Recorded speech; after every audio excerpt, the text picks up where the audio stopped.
Bonjour à tous, une enquête sur l'influence des frères Philippe dans l'Église en France, une note du Vatican sur le baptême des personnes transsexuelles ou nées par GPA et les 10 ans du groupe Open, c'est ce vendredi dans SIC, la sélection de l'info catholique. L'historien-chercheur Tanguy Cavallin va enquêter sur l'influence des frères Philippe sur l'Église en France.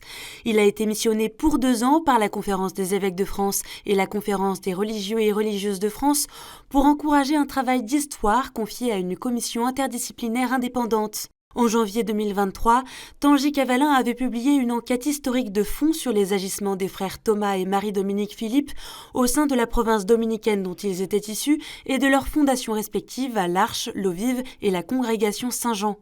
Ce travail documente les actes d'abus et de violences sexuelles commis par les frères Philippe à partir des années 60 et montre comment ils ont su étendre leur influence au-delà de ces fondations. C'est précisément sur ce phénomène et ce qu'il révèle de défaillance ou de vulnérabilité des institutions ecclésiales que Tanguy Cavallin et son équipe seront chargés de travailler.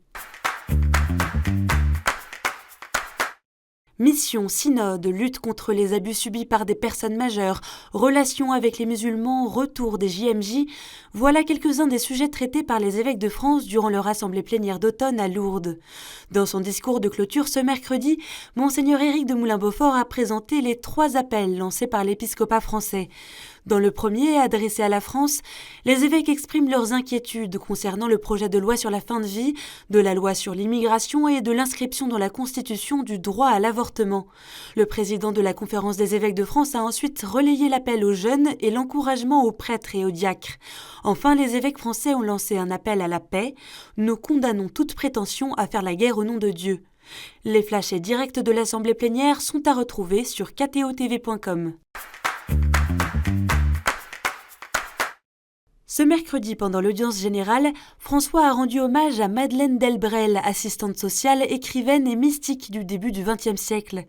Née en 1904, Madeleine Delbrel a vécu pendant une 30aine d'années dans la banlieue ouvrière de Paris. Son engagement au service des plus pauvres fait d'elle une figure de l'évangélisation ouvrière en France. La cause de béatification de Madeleine Delbrel est en cours depuis 1990.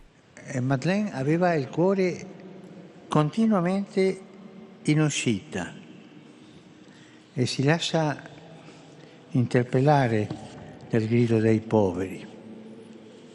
Sentiva che il Dio vivente del Vangelo doveva bruciarci dentro finché non avremo portato il suo nome a quanti non lo hanno ancora trovato. Dans une note datée du 31 octobre et publiée ce mercredi 8 novembre, le dicastère pour la doctrine de la foi confirme que rien ne s'oppose au baptême des personnes transsexuelles si la situation ne présente pas de risque de scandale public. En réponse à des questions posées par un évêque brésilien, la note confirme également que les enfants de couples homosexuels, issus de gestation pour autrui ou non, peuvent recevoir le baptême. Cette note précise également dans quelles conditions des personnes homosensibles peuvent être témoins de mariage ou parrains-marraines de baptême. La note reprend pour l'essentiel le contenu de ce qui a déjà été dit sur le sujet par le passé par ce dicastère.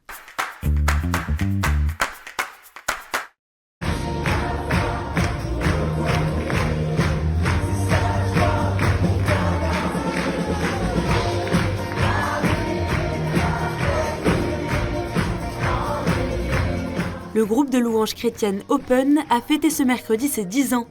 Dans la mythique salle parisienne de La Cigale, les 4 frères ont partagé la scène avec des invités comme Les Guetteurs et Grégory Turpin.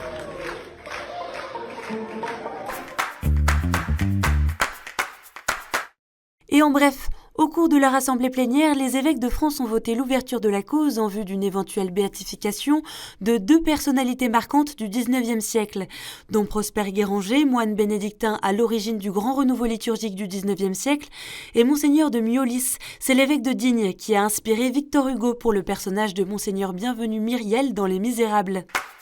Le grand rabbin Pinchas Goldschmidt, président de la Conférence des rabbins européens, a rencontré le pape ce mardi à Rome pour discuter de la situation en Israël et de la montée d'actes antisémites en Europe. Le pape a fermement condamné ces actes en réaffirmant son rejet total de la violence antisémite et l'urgence de défendre la tolérance et l'unité. Le grand rabbin a pu également lui remettre une lettre de la part des familles des otages du Hamas.